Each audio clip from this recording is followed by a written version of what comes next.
So, hello everyone. Today I am with Thailand Dank Squad. We are at OT, which is a beautiful, beautiful dispensary in Niman. Definitely recommend ever check it out. I'll put the Google location in the description. We just smoked some of the amazing lemons, which, if you like citrus terps, you've definitely got to check out, in my opinion, because I'm a simp for the citrus, I'm a simp for the lemons, and this strain's really good. So, yeah, welcome to the podcast, man. Tell us about Thailand Dank Squad. Thanks for having me, bro. My name's Dan. I'm from the Thailand Dank Squad. The Thailand Dank Squad's a small group of committed individuals. We're a family company, you know.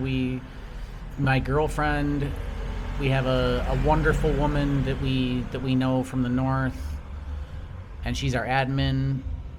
My girlfriend's brother is sort of my right-hand man and my assistant. There's me, I'm the grower. We've got a couple trimmers, and yeah, we're kind of a small boutique operation. We want to bring the dankest weed to all corners of Thailand. That's kind of our mission. I don't know, you kind of tell me what else you want to know. What do you want to know about the Thailand Dank Squad? I guess one big place to start is the legendary strain that I think most people know in Thailand is the amazing Frutonium. Can you tell us anything about the mystique of said strain? I'm not trying to even keep it a secret. It's all good. That strain is Bananium by Orange Punch. Go hunt for it. Make those crosses. Go hunt for it. But finding the original real pheno that we found, that was a shot in the dark. We're very lucky. The Frutonium is a great find. You know, we found it within the bud of some very, very nice herbs from a good friend of ours, and so we were able to trace the genetics. And then from there was many seeds in this herbs, and we sprouted many seeds of this pheno, and we went through it and we found the Frutonium. And it was a lucky find because there was some crazy phenos in there. There was some real garbage stuff. So that's how pheno hunting goes. And luckily, luckily the world got blessed with Frutonium that day. And we're just trying to keep it real. We're trying to get Frutonium, the real Frutonium, out to the people. And if you haven't tried it, you got to try it, because that is a ridiculous terp. I don't even know how to describe that terp. How would you describe that terp? It's like gassy and fruity, but almost like rotten fruit, or like, it's like putrid, but like in a good way. I don't know, like the way weed can be like putrid, but in a good way.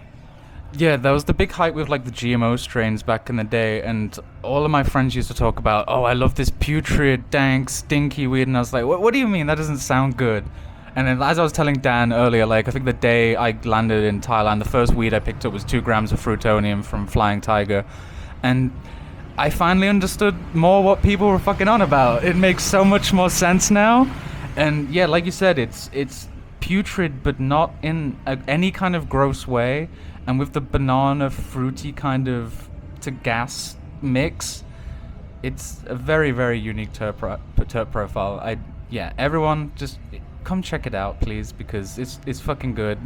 Like, I know there should be a fan club at this point. There is. So, aside from the Frutonium, what other strains have you guys been working on at the moment? Well, I think anyone who's following our page knows about the journey of the belts. We're working on this rainbow belts right now that is just like out of this world. There's quite a few people in Thailand that have experienced it already from us during the pheno hunt run.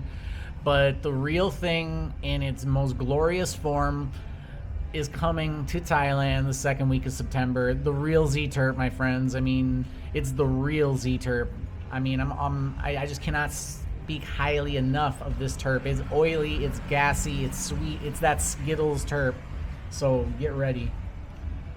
For sure, everyone get ready. Me and a good friend of mine have been following the journey of the belts on Instagram every day, just watching that baby grow, and I was a big fan of the belts back in the UK, and to be honest, this is the first time I've seen real belts over here, so I'm ridiculously excited. But as well as the belts, tell us about the lemons, because that was just ridiculously good. Yeah, the Lemons is gonna be the next hype. I mean, I think that's gonna rival the Frutonium, if I'm honest. The Lemons is actually a Munson-Wilson pheno hunt. And I found this super, super lemony, gassy terp in there. And I gotta tell you guys, it's Frost City. It's not that thin lemons. It's not like that green crack like sweetness or like that. Even we do a beautiful mimosa, and like we got lucky and we got this rotten orange mimosa terp, and we can get more into that, and like that's got some depth to it, but still lacks that same thickness that the Lemons has got. The Lemons has got a thickness that just cannot be beat. It's lemons all the way through. It's like pine sol on your tongue. It's just, yeah, no, that terp is gonna be something else. And crystals the size of your head. I mean, and anyone who knows us knows that we're the terp preservation boys. I mean, we are all about preserving the resin glands, because that's what people say all the time. Oh, the Dank Squad herb is so strong, blah blah blah. It's not really that it's so strong. We're just preserving those terps, and we're giving you the full experience. Something that from somebody else that's 18%, you're getting the 23% version from us. So, I mean, and you deserve that 23% version. Don't pay the same price for someone who's busy keeping your weed during their processing. 100%. And what he said about lemons is true. Like, my mouth kind of feels clean now after smoking it. The terpenes on that is just really, really nice. So, aside from talking about strains, can you tell us a little bit more about your growing operations, whatever you like, don't mind sharing? I guess I need more specific questions, but you know, we run hydroponics. I believe in total plant health, and so my goal is to provide everything that the plant could want at any time. We use a variety of methods, everything from NFT, deep water culture, rock wool, you name it. I mean, I think that every hydroponic method has its merits, and certain application methods. We use DWC sometimes for flowering if a space is apt for it. But at this point, being that we started a warehouse of our own where we are able to create the space, we went into rock wool for our flowering medium and DWC for our moms. I can't speak highly enough of DWC. The only thing I don't enjoy about it is the turnaround time. It's hard to transition the plants from veg to flower in DWC without experiencing a large time loss. And also, they seem prone to, they just don't like being moved, man. They don't really like it. They just don't dig it. You know, I mean, if I'm quite honest, I mean, that's why growing in soil works. That's why growing in rock wool works. That's why growing in cocoa works, because it's like you have them in their final container. They get over the struggle. You know, they're growing, they're happy, they're healthy, they're pushing, they're at their limit, you know?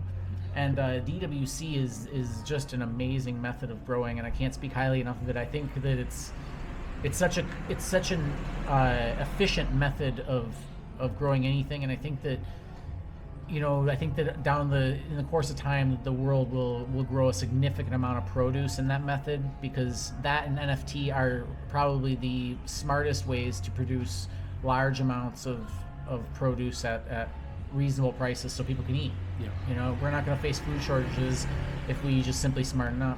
But so we use NFT. I use NFT when I'm sprouting seeds. I love NFT for sprouting seeds. It's a kind of an easy method. Anybody who's intimidated by NFT, let me tell you, it's super easy. Keep an eye on your pH, keep an eye on your ppms. If you're sprouting seeds, keep it at 150, 200 ppms is plenty in an NFT river. Make sure you got oxygen in that tank and you got a nice waterfall. Adjust your valves so they're even, and you will get 100% germination rate on your seeds. If you just put them in a rock wool plug that's in the NFT river, you will get 100% germination rate. That was pretty perfect for the question I asked. I know I didn't give much detail, but you nailed it, man. So thank you. I guess one of the other questions is spoken about, well, I want to talk about is how have things been for you as a grower in this industry over here? Like, is there anything you would warn people about, or any little tips? Because I know there's a few of our listeners that are trying to make it, and, you know, people like you, I definitely know they would admire what you guys do. So I know your knowledge will be valuable. Fair enough. I mean, I guess I would say my number one piece of advice for people in any industry in Thailand is relax your expectations. This is Thailand. And what works in another place, what works on paper in another place, does not work in Thailand the same way. But conversely, if you can figure out your niche and if you can understand how Thailand works, I think you can carve out a space for yourself. But you cannot be so rigid to think that what worked in where you came from will work here in Thailand, because unfortunately, TIT, this is Thailand. Yeah. True that. I think I might name that the episode name, TIT. So, I know we've spoken about the Lemuns possibly overshadowing the Frutonium a little bit and the wave of the belts coming, but is there anything else in the future of Thailand Dank Squad that you can share with us? Anything coming up that's exciting at all? I gotta say, I kind of been saving the best for last. I'm gonna be cracking some motor breath beans coming up here, and that motor breath is Grandpa's Breath by Mendo Breath. It's a very exclusive genetic. It's a nice genetic. It's exotic as can be. It's obviously in the name. We all know it's gonna be so gassy. So we got that. We got, what do we got? What else we got? I'm gonna be crossing the rainbow belts with the Frutonium, and we're gonna be seeing how that Z-terp's gonna interact. How's that Z-terp gonna interact with that Frutonium terp? I'm cannot even imagine. That's a science project and a half right there. I'm excited for that cross. That's gonna be two similar in small senses but different in a big senses. So those two coming together is gonna be very interesting. I'm gonna say, bro. Like, I'm excited for that, for sure. It's going to be the pheno hunt of the century. I mean, I think for real, we're going to find this outrageous terp in there. You know, I want to find a real sour starburst terp, you know what I'm saying? That would be perfect. Yeah. That would be perfect. Yeah. Going that deep gas candy. For sure. Just something real unique. So we got that. And we got punch breath. We got some punch breath we're gonna start doing, and that's kind of exciting, you know. The main goal at the Dank Squad is I'm not interested in mimicking this whole like gelato cross market. Like, if you're looking for gelato crosses, you're in the wrong place. Like, we're not the gelato boys. My kind of guy, 100%. Yeah, and I feel that in the community right now. I feel like a lot of people hit me up. A lot of people hit up the page all day long. Don't be afraid to hit up the page, people. Like, I answer every DM, like, quick as fuck. I mean, I'm on this shit. One other question I have for you as well is, what is some of your favorite parts of the cannabis industry in Thailand? Oh man, the cannabis industry in Thailand is the best. You know, despite the fact that there's that like the lack of regulation here is just simply amazing. And even if that regulation causes it so the Thailand Dank Squad can't make it in the long run, the freewheeling aspect of this market is just to be loved. And at the end of the day, my personal goal is for the people of the world to be able to smoke cannabis and not go to jail for it, and not ever feel like it's even a bad thing, and like put it at least at the same tier as alcohol. You know, I mean, I think that's a beautiful thing. I mean, I can't say enough about the cannabis industry in Thailand. I keep telling everyone, it's truly, in my opinion, the weed holy land. I mean, I was talking to a few people, one guy from the Tartara group, and he was saying 5 years of advancement and work that happened in America pretty much happened in a year here. With so many different growers, dispensaries. It's advanced. Even from when I was in Bangkok in September, things have come along even further from that. You got some international viewers, right? For sure. Yeah, so I mean, I guess the one thing is, like, if y'all haven't been to Thailand, one thing you gotta understand about Thailand is Thailand is freewheeling in every way. I mean, that's how bars work, restaurants work, hotels work. It's not hard to open a business in Thailand, but what is hard is the fact that everyone can open a business in Thailand, so you actually gotta be good at what you're doing.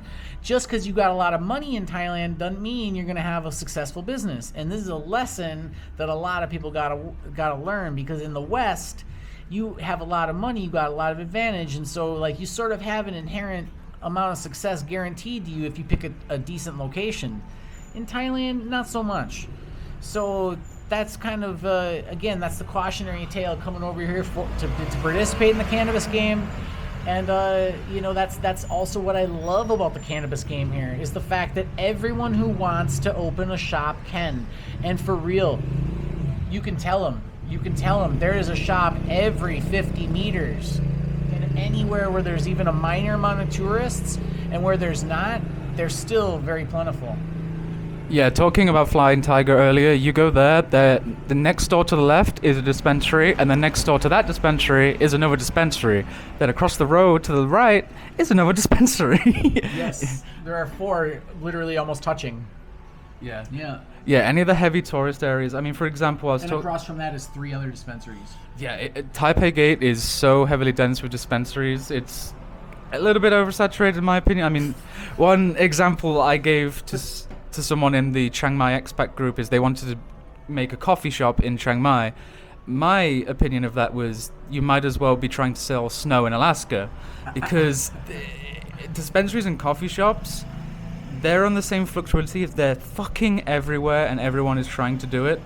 Some of the markets are oversaturated. You've got to be so clever with your location. You've got to be different with your marketing. It's a different game over here because there's so many players in the goddamn game. It's not... Everyone can play. Everyone can play. Everyone. Literally everyone. I know, like... People with $400 in their pocket can play against you and win. It is almost like a gambling game over here. It's why I admire the hustle of the Dank Squad. Like I said to Dad before we recorded, definitely some of the frostiest buds in the north, for sure. Like, you've got to, if you want to get into the industry, look at your competition, look at what they're doing, but you have to be different. You've got to compete. It's not an easy ride at all, in my opinion. Like, no, it's anything but, unfortunately. It's even hard for me, and I just podcast, and there's 4 other podcasts I have to compete with. That's just 4. Imagine if it was 50 shops in my town radius area of a 10-minute drive. That's competition in a fucking half. It's...